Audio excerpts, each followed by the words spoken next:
Mon fils, vous êtes seul, mais vous représentez toute une jeunesse, d'abord congolaise et africaine ensuite. Vous voyez ce livre que je considère comme une Bible. Comment ça? Ce livre est intitulé Entre le bon sens et l'alternance absolue, l'Afrique à la croisée des chemins. Il est écrit par Michel Innocent Péa. C'est un Congolais et un Africain.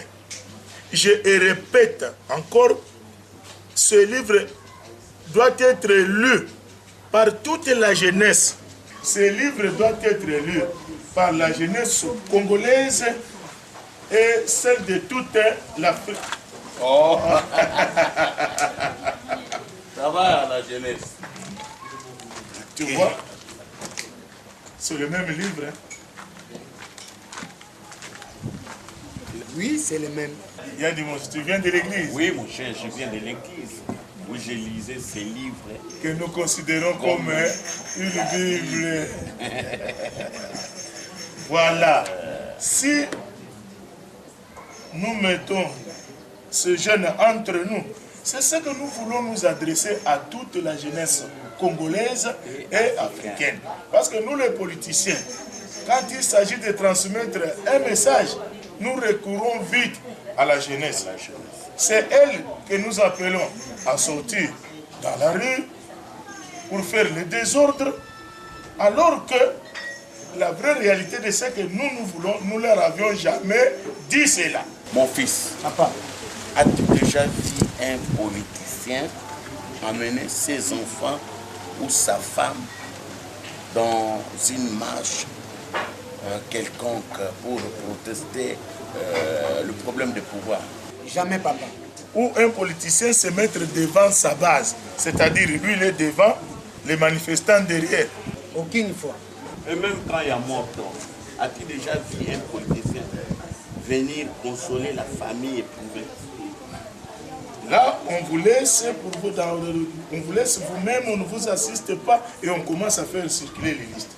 Donc vous devez faire attention quand nous politiciens nous vous utilisons. Ouvrez l'œil et le bon. Soyez sage et prudent.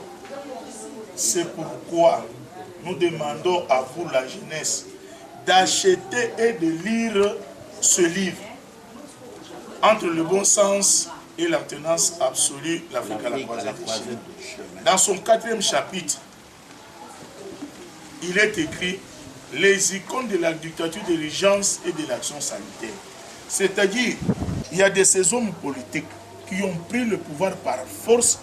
Ce n'était pas pour le président de le faire, mais parce qu'ils ont vu qu'il y avait un désordre organisé, un désordre total, le chaos.